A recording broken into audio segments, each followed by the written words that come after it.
Welcome to another exciting video. Today, let's check out some of the best movies by Leonardo DiCaprio, and of course I will be ranking them with the help of the popular tier list. Starting off at number 1. Titanic. Rank it as one of the greatest movies he has starred in. Even though it has faced some type of criticism that Jack would also fit in the broken door and survive, rather than freezing to death. Titanic has that factor of moving emotions from, and with the iconic soundtrack of Celine Dion, it makes it even more memorable. James Cameron really put the work on this romantic epic movie, and the cast didn't disappoint for moving the audience. Till today, it's still one of the best romantic go-to films. At number 2. Aviator. I ranked it at the best. Off from a great performance from the Titanic, Aviator was his other movie, and he truly delivered. I gotta tell you, it was perfect. Perfect. Everything, down to the last minute details. The Aviator started solidifying his act on a more mature role, showcasing the life of Hughes and projecting the American dream. Something important to note is Martin Scorsese was the director behind it, so guessing that's why it was an epic cinema at the time, and also now. At number 3. Gangs of New York. I rank it as a good film. It released on 2002 wasn't that bad, and coming off from Martin Scorsese catalog of crime movies, I wouldn't rank it as one of the best, but it's a good film to watch, with a decent story. At number 4. Catch Me If You Can. As a great movie. Well, if there is one movie that was truly made for DiCaprio at that time, was Catch Me If You Can. He had everything to convince us, the audience, from his looks to his charms and genius way to fool the detective. DiCaprio charms your pants off as Frank Abagnale, a teenage conman so skilled at his chosen craft that you can't help but be swept along by him. Down, people! My name is Mr. Abagnale. That's Abagnale. Not Abagnale, not Abagnale, but Abagnale. DiCaprio smartly gives some heft to this rogue. The film also has some of the most memorable scenes that we all wanted to try out in real life. For example, the substitute teacher, which worked well getting revenge against school bullies. At number 5. Romeo and Juliet. I ranked it as a good film.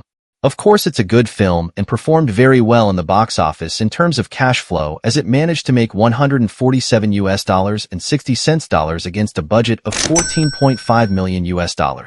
From the poetic William Shakespeare story to the director Baz Luhrmann, the film solidifying itself as a good film in the romance section. At number 6. Shutter Island. I ranked it as a great film. One of the top great film. From a plot twist to a thriller story, the film touches on a lot of aspects in life.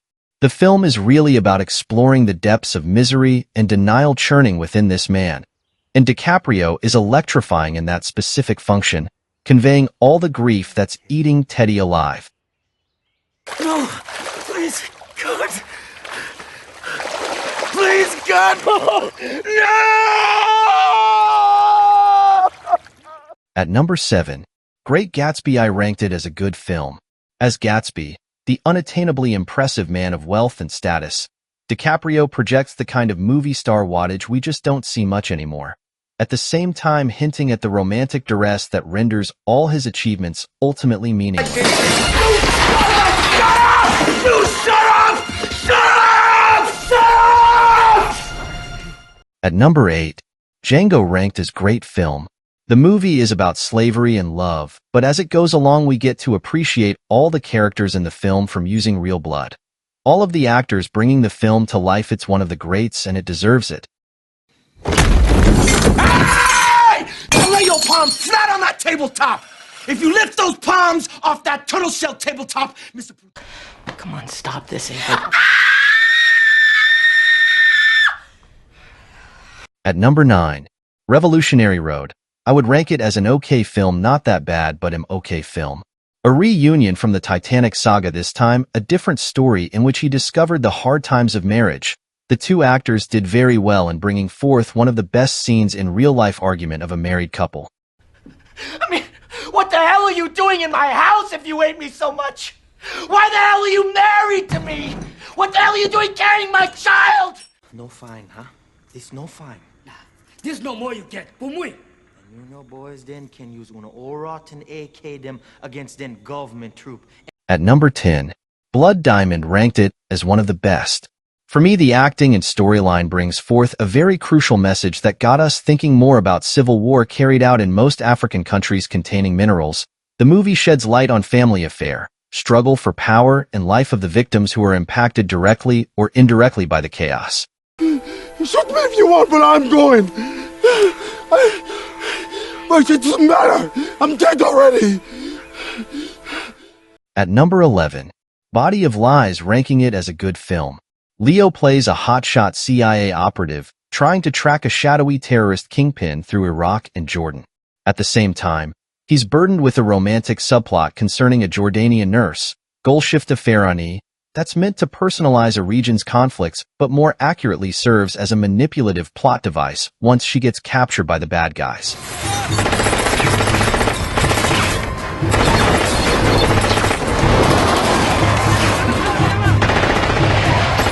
At number 12, Inception, ranking as a great film. Leo plays a hotshot CIA operative trying to track a shadowy terrorist kingpin through Iraq and Jordan. At the same time, he's burdened with a romantic subplot concerning a Jordanian nurse, Golshifteh Farahani, that's meant to personalize a region's conflicts but more accurately serves as a manipulative plot device once she gets captured by the bad guys. At number 13, Wolf of Wall Street, ranking it as one of the greats. The film is about Jordan Belfort life and one of the epic times of the crash of Wall Street. Leo does really well with his role, and also his other cast members didn't disappoint as the movie fuses well and comes together to give us a glimpse of the economic impact and lifestyle of rich brokers.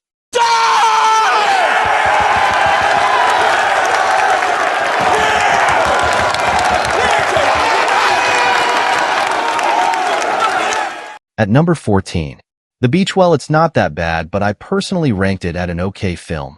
At number 15, The Departed is one of the great films. The dirty secret of this DiCaprio performance is that it's perhaps his most heroic. Of all the cracking up leading men DiCaprio has played, this is the one who is the film's moral center.